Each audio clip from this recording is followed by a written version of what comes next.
This is Group B's presentation on full scope evaluation for Dr. Sean Duncan's INST6570 course. I am Justin Gast, and also in my group is Justin Morris and Lori Mayer.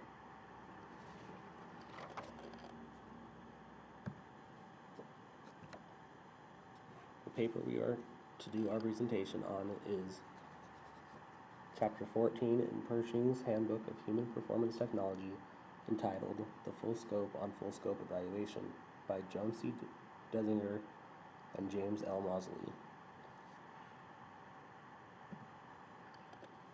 Before we begin our presentation, it is important to gain an understanding of what evaluation is. Evaluation is integral in every aspect of life. There is truly not a moment that goes by that we are not making some sort of evaluation. When we visit the grocery store, we are evaluating prices per ounce as we search for the cheapest price. When we select fruit, we are touching and squeezing or perhaps smelling the fruit to find the fruit that meets the criteria that we have set.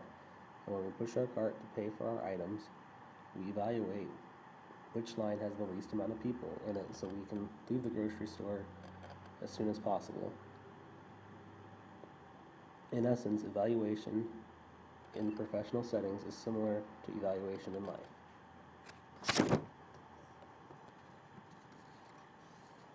Desinger and Mosley suggest that evaluation in professional settings is similar to the evaluation choices we make on a daily basis. The difference between the two is that evaluation in professional settings is more solid because measurement is added.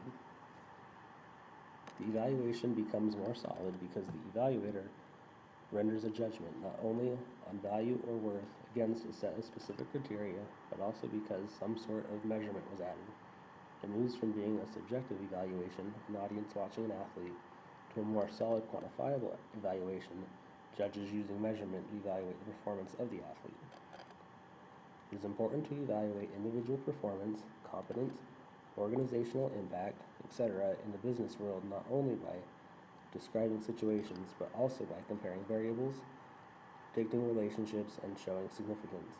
But this is not all. We must use evaluation that is infused with solid measurement tools.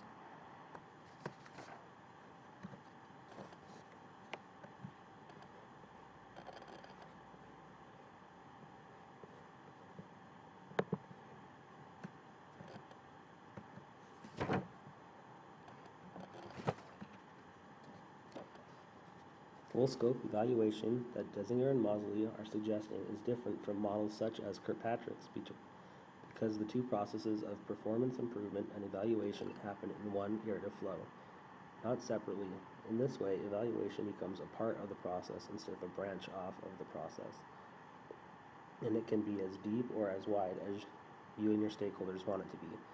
When using full scope evaluation, the process begins in the analysis phase and continues all the way through the design or intervention phase and implementation and change phase. In order to understand full scope evaluation, it is important to comprehend the four different evaluation types that compose full scope evaluation. First, Desinger and Mosley suggest that formative evaluation judges the merit and worth of the processes we use to analyze, select, design, develop, and implement performance interventions, and the products or outcomes that result from the process. We do this by having subject matter experts to review the work that we have done to make sure that it is complete and contains accurate information. Another way to illustrate this would be to pilot test our end product with a simple audience to make sure that there are no ambiguities in the content. Second, summative evaluation is used to judge how the participants and customers of the performance improvement intervention felt about the intervention, and also to get their view of the things we said would happen is actually happening right now. This type of evaluation is most familiar and the most used out of the other types of evaluation, and is most commonly administered in the form of participant reaction surveys and knowledge or performance pre-post tests. Third, confirmative evaluation helps us go a step further and verify that what we said would happen has in fact continued to happen even after the intervention has been implemented for a year or more. This evaluation confirms that the implemented change has actually transferred to the job. In essence, it confirms that everything is working according to plan. There are several tools to use in confirmative evaluations. Some may include a review of existing documentation, such as formative and summative evaluation data, organizational impact data, surveys, individual or group interviews, and observation. ROI analysis is also a form of a more sophisticated technique. Lastly, meta-evaluation is used to evaluate how well we have been and are evaluating by judging the merit and worth of all our evaluation processes and products. In essence, it keeps us honest. There are two types of meta-evaluation. Type 1 meta-evaluation is concurrent or evaluate as you go evaluation of the evaluation. Type 2 meta-evaluation is evaluating the evaluation after it is completed and determines if whether the results are reliable or not. The full scope evaluation model blends all four types of evaluation: formative, summative, confirmative, and meta-evaluation into a seamless, repeating flow that helps make judgments about the continuing merit and worth of any performance improvement intervention. So we have learned that the integration of a full scope evaluation can help us to make judgments about the merit and worth of performance improvement intervention that we are proposing to be implemented. But what else does it do for us? Desinger states that full scope evaluation systematically judges the merit and worth of a long-term training or intervention program before, during, and after implementation. From these words, we learn that by using full scope evaluation becomes an integral and vital part of the training or performance intervention rather than just an afterthought. It gives us the opportunity to shift gears and tweak the training or intervention as necessary in order to achieve the desired result.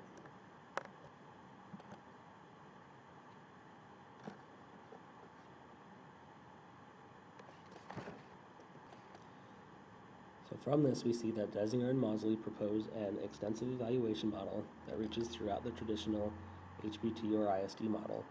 This model includes performance improvement and evaluation in one iterative flow.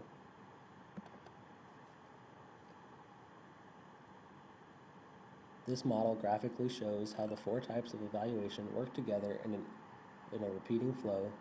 It helps us to understand that full scope evaluation is not a checklist at the beginning and end, but rather it rotates and continues without end until the desired result is accomplished.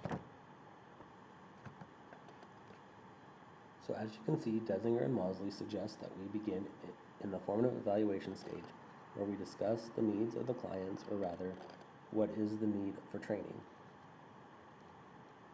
Next in this stage, design and development takes place. Initial ideas, research, and results from observations are solidified into quantifiable actions that are then put into a training module or performance improvement intervention.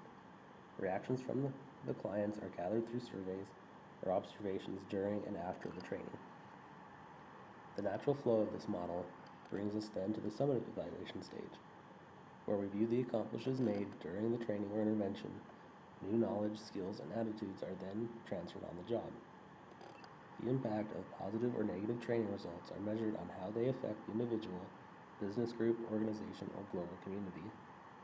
The confirmative evaluation stage allows us to go back and confirm our results, as well as the value we have added to the individual, business group, organization, or global community. Meta-evaluation, if you remember, comes in two stages.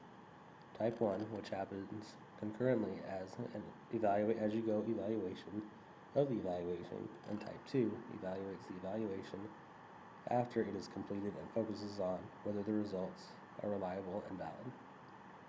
One last thing to point out about this model is that it shows the iterative flow of this evaluation model. Working together, the four types of evaluation help to determine the value of a long-term training program or intervention and develop the business case or rationale for maintaining, changing, discarding, or replacing the program or intervention. In this model, we can effectively zoom out and view the foci,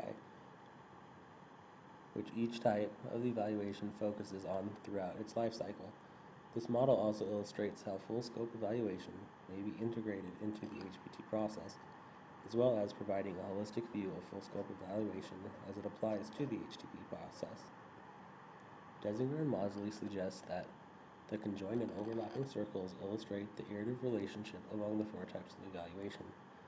The overlap suggests that integrating evaluation throughout the HPT process makes it possible to focus on the full range of performance improvement inputs, processes, outputs, and outcomes.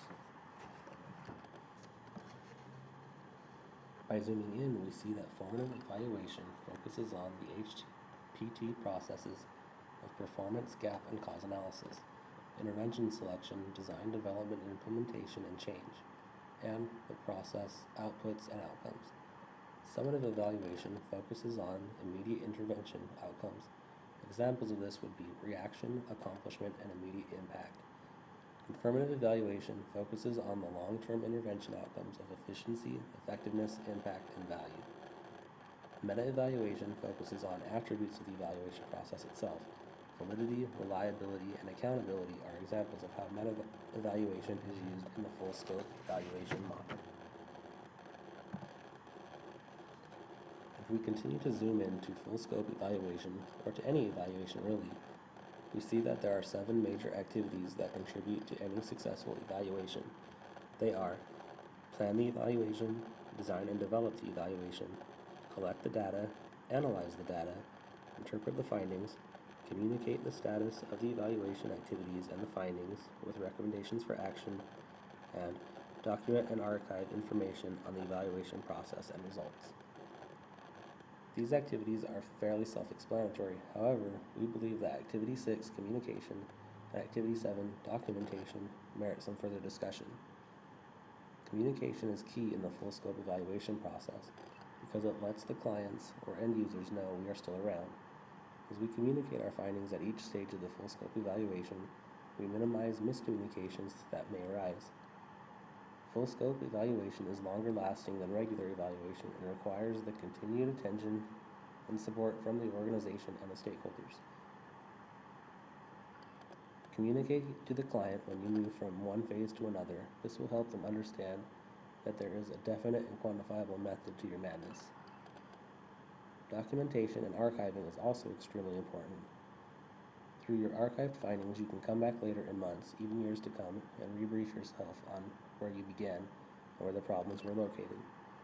This could give you a head start and will help all information gathered through surveys and observations in one place for you to reference at any time. It can also help you develop a business case for your next full scope evaluation effort. It is important to recognize that it is a choice to use full scope evaluation or not. If you do choose to employ full scope evaluation, your planning for such can either be proactive or reactionary. Proactive planning takes place up front during the planning phase for the intervention. Reactive planning is because of a trigger event during or after the intervention is implemented. The following are some issues that will need to be addressed and resolved. Who are the stakeholders for the evaluation? Who needs to know whether the evaluation or intervention is successful? Why do the stakeholders need to know? To plan, prove, improve, make decisions. What information do the stakeholders need to know to meet their needs? What evaluation objectives do we need to accomplish to meet stakeholder needs? What evaluation questions do we need to answer to meet stakeholders' needs?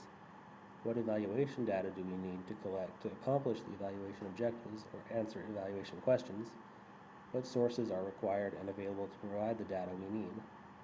For a more complete list of issues that must be addressed, see page 321 in Pershing's Handbook of Human Performance Technology. As I mentioned before, it is a choice to use full scope evaluation or not. Make the decision to do full scope evaluation based on sound analysis. Remember, every intervention is different. You may not want to use full scope evaluation if it is a one-time event, because the cost to employ full scope evaluation may be too high. You may also be presented with a one-time event that is very costly or has longer-term outcomes that require confirmative evaluation in the future and may even need a meta-evaluation as well. In this case, it would be a good idea to employ full scope evaluation. There are many benefits to using full scope evaluation. Full scope evaluation establishes and verifies the continuing merit and worth of a performance intervention, provides foundation for long-term planning, improving, and making decisions, supports the need for accountability for performance improvement, and models and supports continuous improvement. We conclude with Desinger and Mosley's words: if human performance technology practitioners possess the knowledge, skills, and talent to plan full-scope evaluation activities that are both effective and efficient, save time and money, and produce recognized value-added results for the organization and the stakeholders, they can turn full-scope evaluation into a real-world part of HPT practice.